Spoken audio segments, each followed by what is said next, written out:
Our speaker today is Dr. Anne Moore. Dr. Moore is a principal research scientist at the Guttmacher Institute, as well as an adjunct assistant professor in the Department of Sociology at the University of Albany, State University of New York. And this academic year is a visiting researcher to the Department of Sociology at Durham University. She has co-authored both quantitative and qualitative work on reproductive health issues in sub-Saharan Africa, South Asia, Southeast Asia, Latin America, and the United States. Substantively, her work focuses on abortion experiences and access, domestic violence and reproductive health, adolescence, unsafe abortion, and maternal mortality. You can read her recent publications in journals such as Social Science and Medicine, Qualitative Research in Health, BMC Women's Health, Global Public Health, and BMJ Sexual and Reproductive Health, just to mention a few. And today she'll be presenting new data from Colombia in a paper titled Obtaining Medication Abortion Drugs Online Through Informal Channels. We're really pleased to have you, so over to you, Anne. Thank you so much, Jenny. And I'm pleased to be here. I wanted to first specify that as this is a work in progress and we haven't yet submitted it to a journal, that we would ask that you can share the fact that the event is happening, but please don't share on social media any screen grabs or any pictures of the presentation today. I'd also like to thank my co-authors who have participated in this work with me, some of whom are attending the webinar right now: Daniel Arango, Ava Boncaccia, Alice Cartwright, and Maria Vivas. And thank you all for coming today and showing interest in this work. I'll be presenting, as Jenny said, on new data that we've gathered in Colombia, specifically around women's use of abortion methods that they have acquired through the informal sector. I look forward to explaining the methodology in a moment.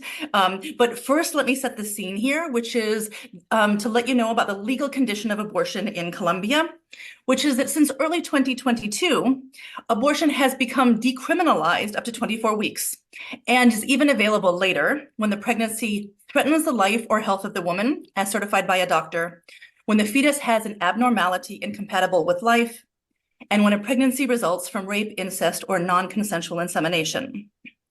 This gives Colombia one of the most progressive legal frameworks for abortion in the Western Hemisphere. The regulations governing medication abortion in Colombia are that in 2007, misoprostol was approved for medication abortion by the National Institution of Medical Surveillance in the country. The regulations require that misoprostol be sold with a medical prescription, and it is legally accessible through health facilities and pharmacies. Mifepristone was approved 10 years later, and it's legally accessible only through health facilities. It's not illegal in Colombia to buy misoprostol without a prescription, only to sell it without a prescription.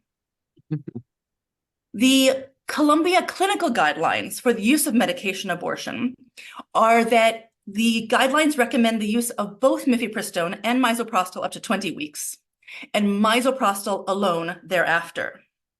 For misoprostol alone abortions, the guidelines state that for abortions of less than 13 weeks, 800 micrograms should be administered sublingually every 3 hours or vaginally or buccally every 3 to 12 hours.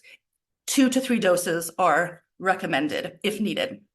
For abortions 13 to 24 weeks, 400 micrograms should be administered vaginally, sublingually, or buccally every 3 hours until the procedure is complete.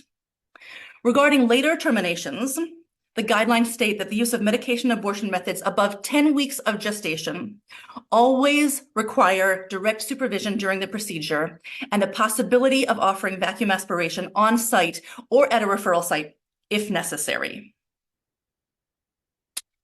So the access to abortion under the expanded medical conditions does not mean that all barriers have been lifted.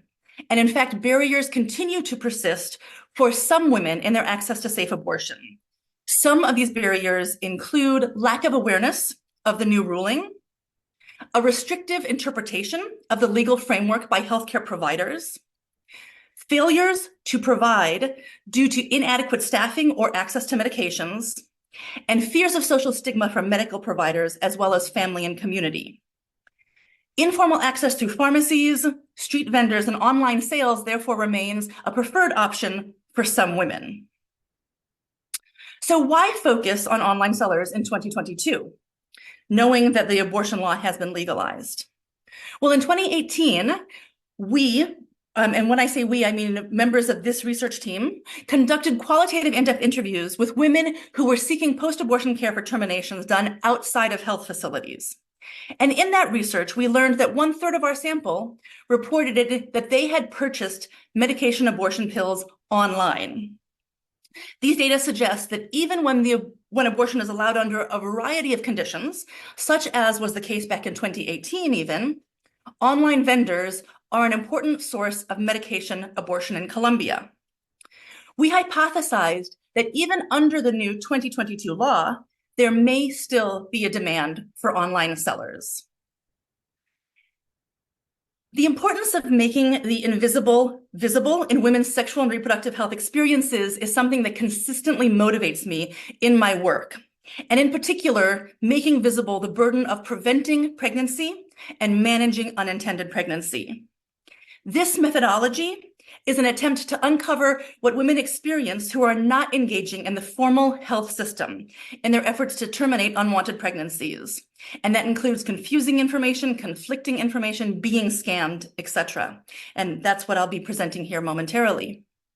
At the end of the presentation, I'll be comparing women's experiences in Indonesia with online purchases to women's experiences in Colombia to provide a comparative perspective.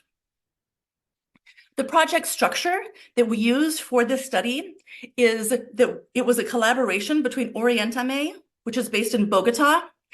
Orientame is a service provider, which also helps set clinical guidelines, as well as conducts policy-relevant research. And the Guttmacher Institute, which is based in the United States, and we are a research and policy institute. We were advised by previous collaborators and Guttmacher research staff, as well as an advisory panel composed of activists, providers, and researchers. So now I'm going to talk you through the methodology. So the mystery client methodology that we used was a way to conduct the study to allow us to gather information about the landscape of online sellers of medication abortion pills in Colombia by approximating women's experiences of attempting to purchase abortion pills, specifically misoprostol and, if offered, mifepristone, from these sellers to assess the quality of the information provided by online sellers and to document the medications received from these sources.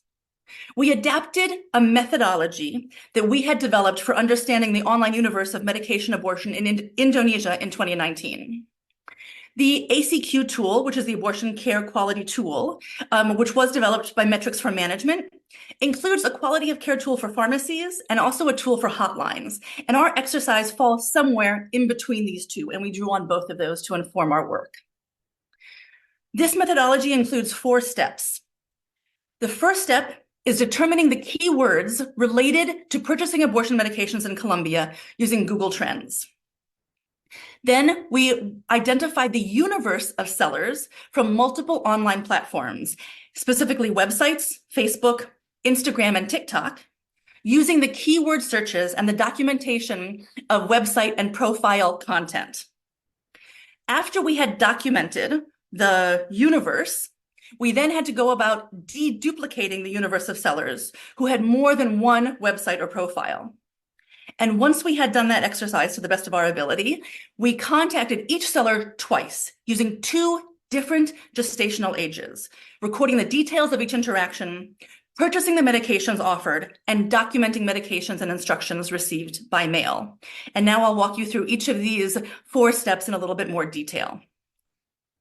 We collected the data with 3 surveys that were in Survey CTO. So the listing survey captured the contents of the vendor's website or social media profile, the drugs advertised, and for which gestational age, at which price point, as well as instructions on the websites or social media profiles. The mystery client survey captured details of the client-vendor interaction over text, whether and how the pregnancy was dated, the drugs offered, at what price, and if we could afford them, we bought them, the instructions given, and whether physical effects and complications were explained. And then the package survey was where we documented if the package was received, and if so, the contents of the package, including number of pills and brand, how they arrived, and any accompanying instructions. So I want to make clear that the reason why we included physical effects of the drugs in our study is that the physical effects, as explained by the vendors, are important to capture, because we know that many women who are having self-managed medication abortions experience fear around the physical experience of aborting, and they often recount that they're concerned about the amount of blood that they're losing. Incomplete information may be one of the reasons that women who are in process of having an abortion with medication come into health facilities seeking post-abortion care. And we know that when these women come into health facilities, they often do not disclose that they've taken medication abortion, and they're treated as a post-abortion complication. Therefore, better information about physical effects has the potential to address both the fear that women experience and the unnecessary visits to health facilities. So now, step by step through the methodology. In the first step, we used Google Trends, and Google Trends can allow you to find what words people are using when they're seeking information on Google. And what we did was go from the general to the specific. So you can see, for example, at the top, general is abortion pills, and specific is mifepristone.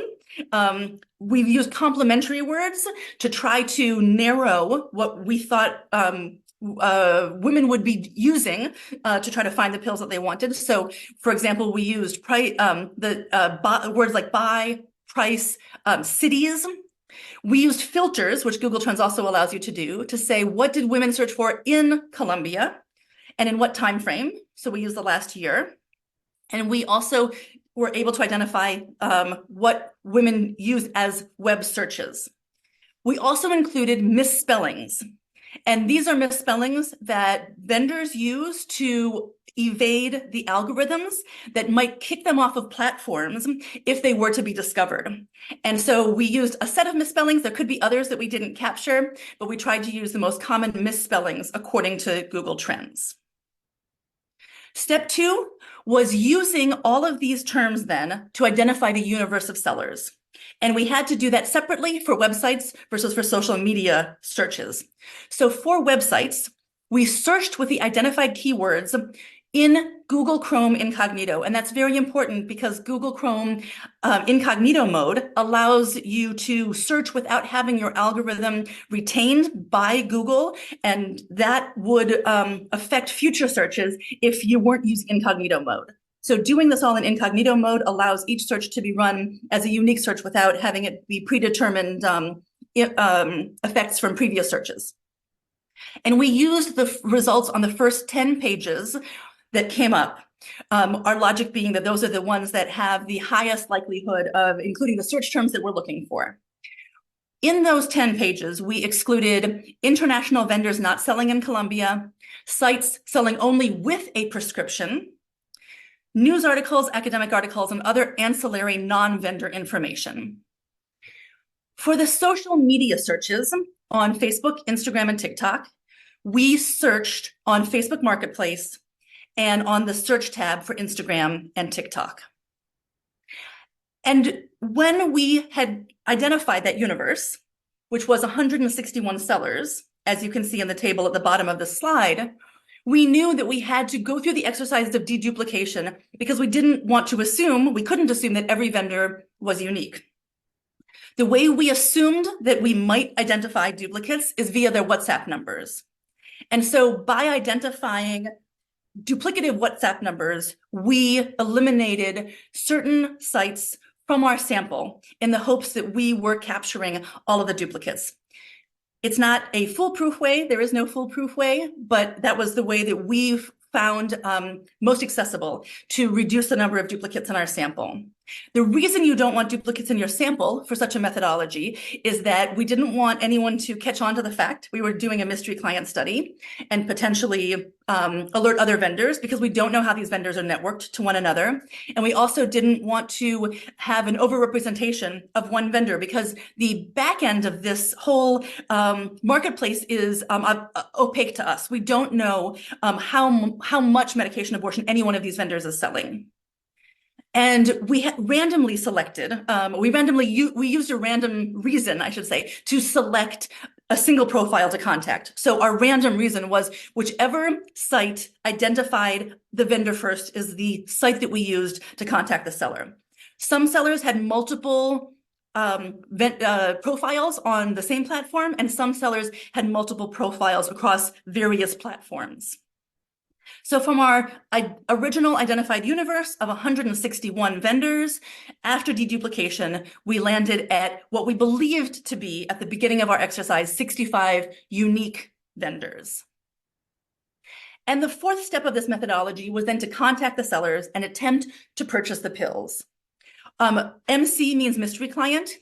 So our MCs used SIM cards purchased solely for the study, and we only used the same SIM card for 5 to 6 interactions. And that was to attempt to protect our mystery clients from being discovered. We didn't want the if we happened to contact the same seller twice, we didn't want the same SIM number to show up in that vendor, on that vendor's telephone. And so that's why we switched out the SIM cards as often as we did. Each vendor was contacted, as I said, twice, using 2 different gestational age profiles. The first profile was a first trimester abortion, which was between 8 and 12 weeks gestation. And the second profile was of a second trimester abortion with a profile of a 16 to 17 week gestation pregnancy.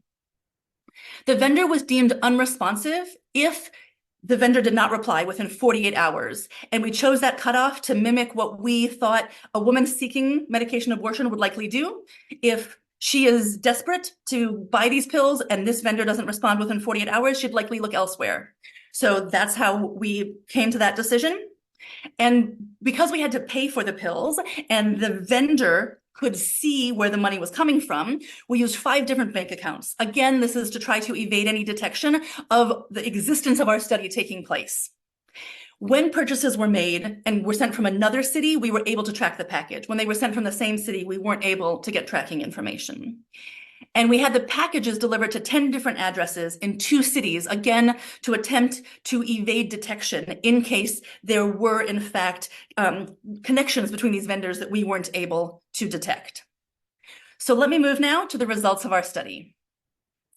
This is a complicated figure. I don't expect you to read it all. I just wanted to show you how we went about from the original universe of 161 down to the eventual results at the very bottom of the table, which I'll be speaking about more in the next slide, where we actually only received a much smaller number of packages after going through the whole exercise of attempting to contact these vendors. So let me focus you here on this portion of the graph, which is the bottom half of the graph. So these are the interactions these are all the vendors with whom we were able to proceed to interactions. So for the first trimester abortion, we had 64 vendors that we attempted to proceed to interactions. And of those, we only were able to get to 43 with whom we attempted to make a purchase. I'll stay on the left-hand side of the slide for now before I move to the right-hand slide. So of those 43 interactions in which we got to a negotiation with the vendor about what they were selling and what we wanted to buy, the reason why we didn't buy in 15 of the interactions was that either the drug being offered was the number of pills being offered was too expensive, the seller made our mystery client feel unsafe, the seller refused to sell, the seller stopped responding, we deemed during the course of the interaction it was a duplicate seller, or the seller said that the dose that our mystery client could afford would in fact not work to induce an abortion. For the 28 interactions that did lead to a purchase, we received 24 of those packages, which gives us a 38% package receipt rate of the 64 interactions that we had attempted. On the right-hand side of the graph, you can see the outcomes of the interactions for the second trimester profiles. So we deemed that there were a few more duplicates, and the reason why they're different is because it was different mystery clients. We made sure that it wasn't the same mystery client contacting the same seller twice, and so different mystery clients use different judgments. So a few more interactions resulted in the mystery clients determining that the vendor was a duplicate. Now, I don't mean duplicate of within our same sample, obviously. I mean duplicate of another vendor in our sample. So from the 62, that led to 38 attempted purchases. In 19 cases, we did not buy the drugs offered, either because it was too expensive. Again, the seller was made to feel unsafe. The seller refused, the seller stopped responding, or this dose that the mystery client could afford was told by the seller that the mystery client was told by the seller that the amount wouldn't work. So the purchases were only 19 of these second trimester profiles, and we received 18 of those packages, meaning that out of 62 interactions, 29% resulted in the receipt of a package of medication abortion. So I'm going to move on now to the specifics of how the interactions went and what took place in the communication. So we were curious how the vendor would screen the mystery clients before proceeding in the communication. Most of the vendors screened for gestational age. And the most common way that the vendor did that was asking for the date of the mystery client's last menstrual period. That happened in 97% of the cases. Just over half asked our mystery clients how many weeks pregnant they were, relying on the woman to do the calculation on her own. Few sellers asked if the mystery clients had taken a pregnancy test, only 12%. Contraindications were infrequently mentioned spontaneously. The most commonly mentioned contraindication was ectopic pregnancy. And in 1/5 of the interactions, the vendor said that if the woman had an ectopic pregnancy, the pills would not work. We wanted to know what kind of information was being provided by the vendors to help prepare the woman for what she would experience taking the medication abortion pills. Bleeding and menstrual-like cramps were the physical effects most commonly mentioned spontaneously. They were mentioned by 85% overall, with a larger proportion of the interactions of the first trimester gestational profiles having that information offered spontaneously.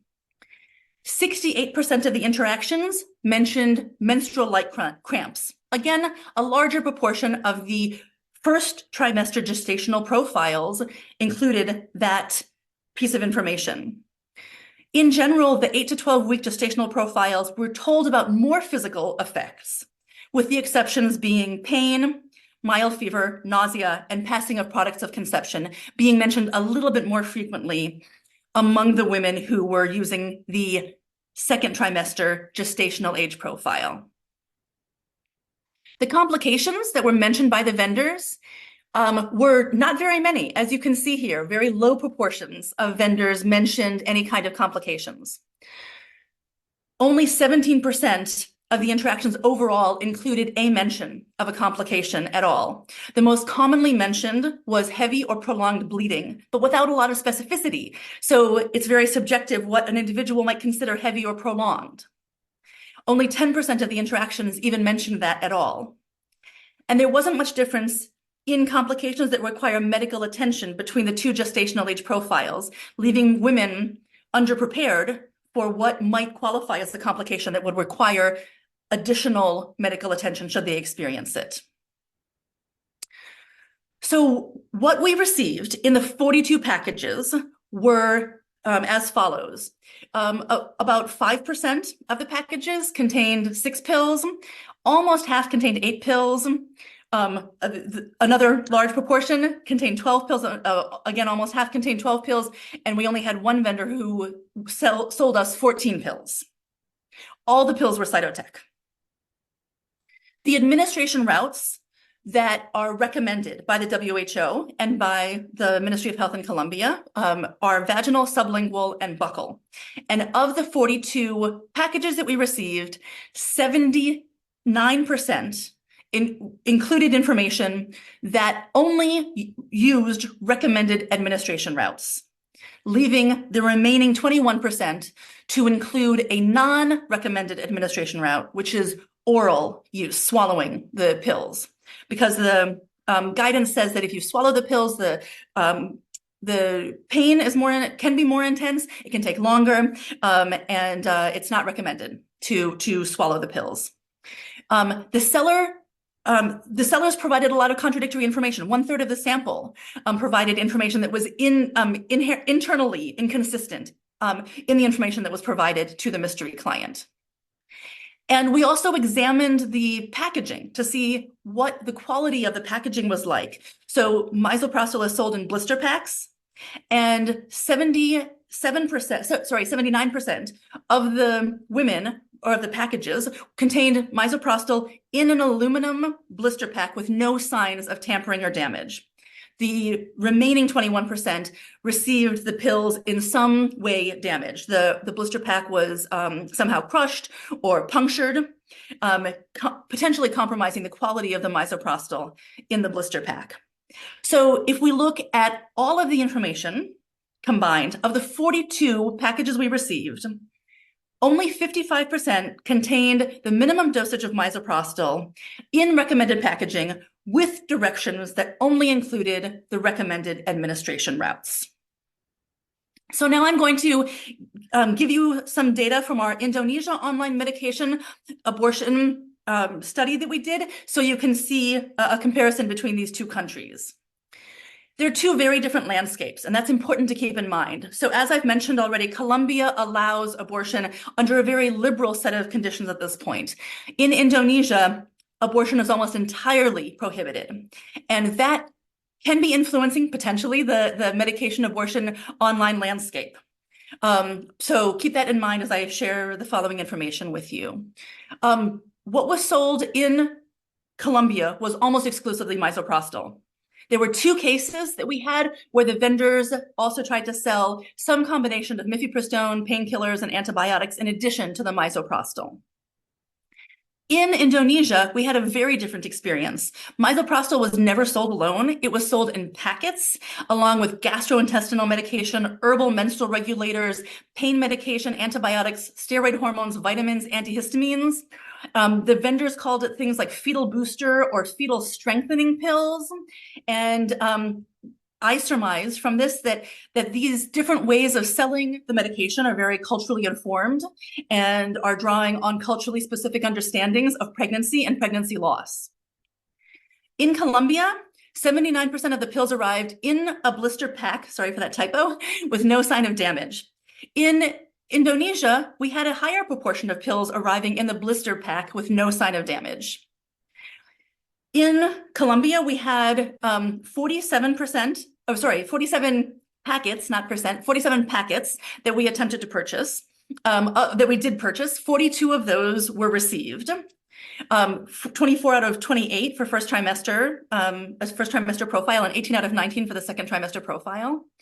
All of them contained misoprostol, and only one didn't contain the minimum dose required for that gestational age.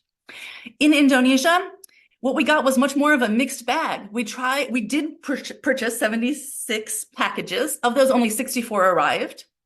Only 47 of them contained any misoprostol, and only 30 of them contained the minimum dose for the gestational age, the first trimester abortion gestational profile we used in that study.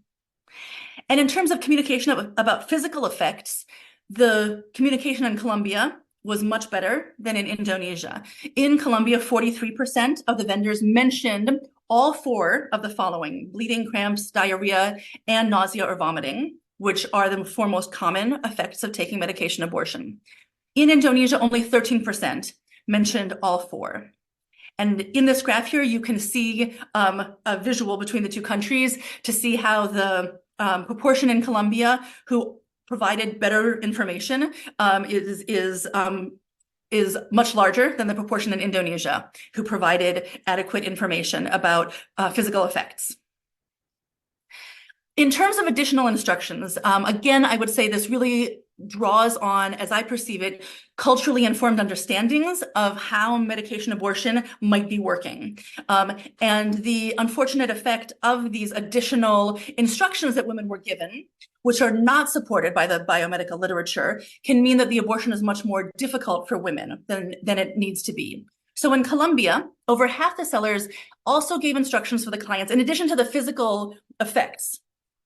They gave additional information on things such as not to use the bathroom or eat or drink during the abortion process.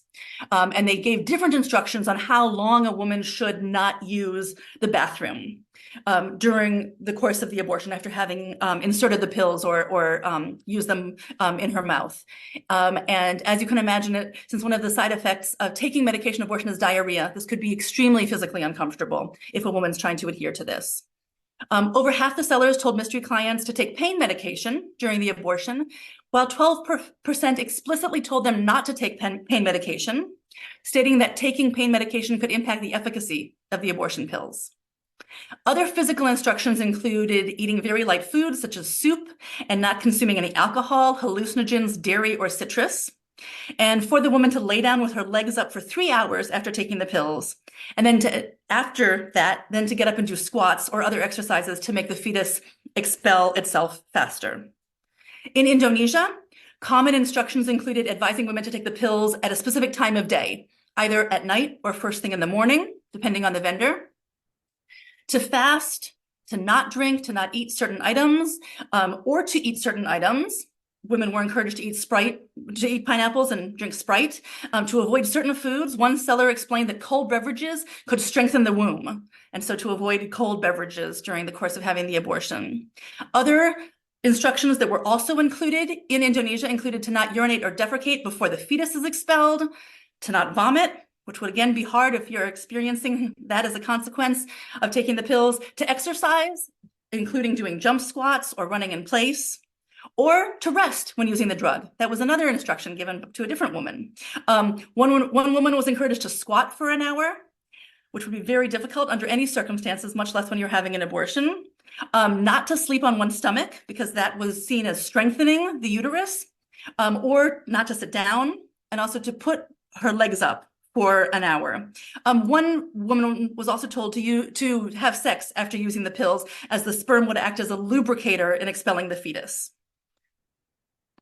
I also want to show just one visual of how different the marketing looks in Colombia versus in Indonesia. So on the left-hand side, this is a typical website picture, a happy, empowered woman, relieved of her unwanted pregnancy, smiling and demonstrating the benefits of having used Cytotec. The vendors offered pills up to 12 weeks gestation on their selling platforms. On the right-hand side is a typical landing page for Indonesia, and the picture there is supposed to be of an expelled fetus, and vendors in Indonesia offered to sell up to 8 months gestation. So you can see really how the content and the tenor of the information being shared in these two countries around online sales of medication abortion is extremely different. So let me move now to the discussion.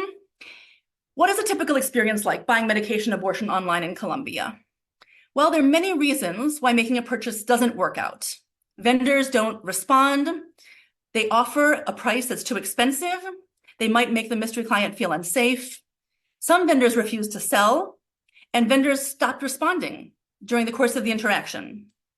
Only 55% of the packets that we attempted to purchase, contained the minimum dose in undamaged packaging, and the vendor advised only recommended administration routes. So you could imagine that of the likelihood that a woman would actually get what she needs with adequate information is just a little bit over half, 50% likely that she would get the information she needs to have a less difficult abortion or an abortion at all. 33% provided contradictory information, making it very hard to know how to use the pills and what to expect. The information on physical effects was incomplete, and very little information was provided on complications. And some directions, such as some of the ones that I had just listed off on a previous slide, are not necessary. So all these directions are not necessary, but some of the directions may make the abortion process more difficult and uncomfortable than it needs to be. What was the experience of mystery clients seeking a second trimester abortion?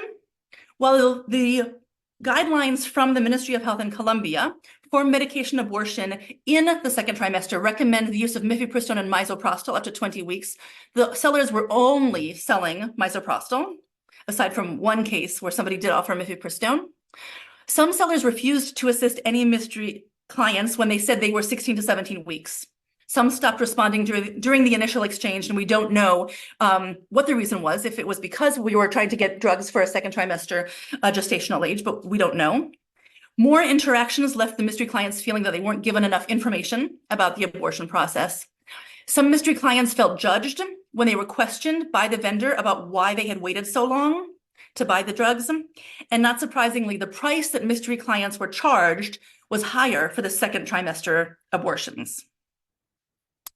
Informal access to online medication in Colombia is still possible, and it's possible even for second trimester abortions, even when those have not been advertised on the vendor landing pages.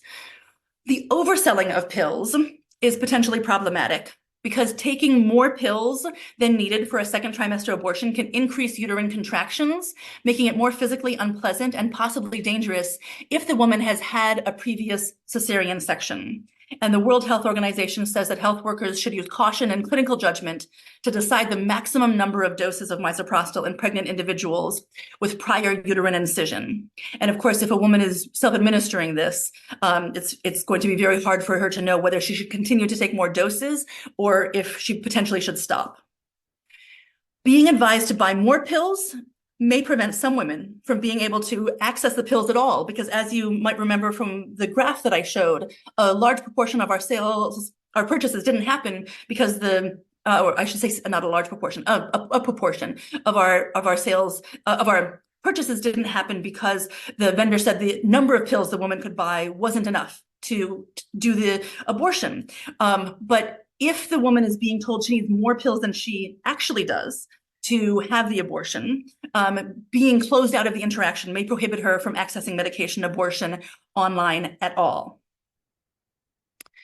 And women who terminate pregnancies through the informal system remain vulnerable to what might be sexually motivated behaviors by vendors.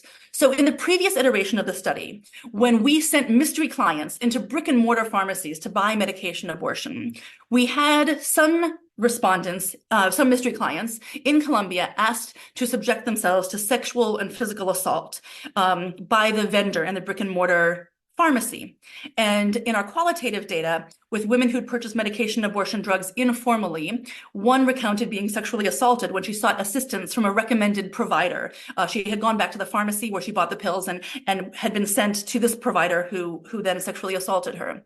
And we assumed that doing this online would protect women from any physical interactions like that. And yes, while women are safer from sexual assault buying drugs online, one mystery client was requested to take pictures of herself inserting the pills.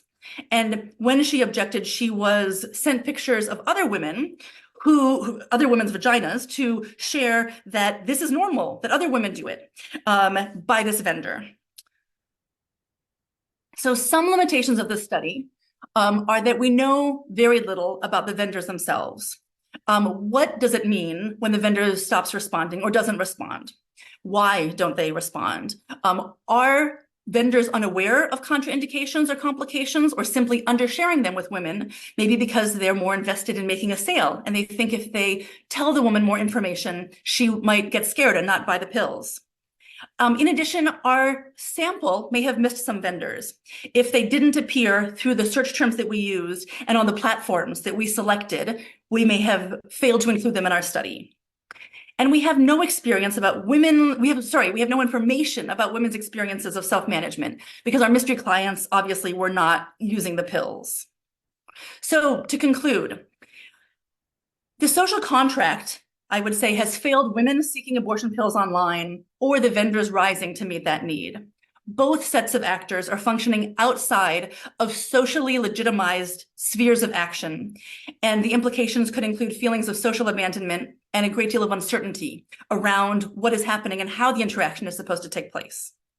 In these interactions, the risk landscape has really shifted from women to vendors. And I don't mean the risk of having the abortion, that remains firmly with the woman, but the risk within the legal system, in the sense that Cytotec is not an approved drug in Colombia, and all of the pills that were sold were Cytotec.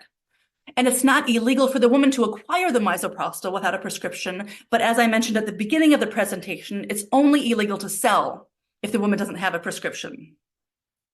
There's an unexpected lack of confidentiality that women have in these interactions. We don't know if other women's profiles that were shared may be fake. It could be a real profile. We have no way of knowing that. Nor do we know if it was a fake phone number or a real phone number that other women may have used when they attempted to buy medication abortion. And we don't even know if those interactions that the vendor sent to our mystery client were real or if they were fake. There's room to improve on the quality, though, and the consistency of information provided by vendors as women may continue to seek out medication abortion pills online in Colombia. And I would like to suggest that future work in Colombia includes additional research with actual people who've purchased pills online, which could provide more insight into the barriers and motivations to seek abortion pills through online channels. Dealing with unknown vendors, the possible uncertainty around gestational age a woman might experience, the uncertainty around what she's experiencing as she aborts, and the experience of pregnancy loss, etc., are all things that this study cannot shed light on. Additional research with users of telemedicine for medication abortion in Colombia about their preferences and experiences could help inform needed support and information for women managing their medication abortion experiences at home. And we should continue to assess barriers to expanding telemedicine for medication abortion in the formal health system, which could highlight policy or operational recommendations for implementation of those services more broadly. Future work that is needed globally to understand the supply side is to really try to understand what's happening from the vendor perspective. How long do they allow their sites to be active? They could be taking them down and putting up different sites on a rapid basis. We didn't do a longitudinal study to monitor the universe. How long do they wait until they pop up again elsewhere online? How much are they selling in terms of the quantity of women that they're selling their medication abortion pills to? Do they have any training? How are they networked? How do they mitigate the risk of what they're doing? How do they get into selling and what motivates them to sell? One of our colleagues in the field, Siri Su, is doing some of this very hard work in Senegal, and I look forward to learning from her how she's been doing the work and what she discovers, because I think it will give us a great deal of insight into this, I would say, back end of the whole experience. And lastly, we need more mystery client studies on this online landscape to understand the global situation, because from the two countries where we've done this so far, you can see it's very different, and we have very little information about how this is playing out in other contexts. So lastly, I just want to thank the Norwegian Agency for Development Cooperation for funding this work. I'd also like to thank our mystery clients who are pictured here on the right-hand side of the slide. And I'd like to thank all of you for your time and attention. And I look forward to getting any of your questions.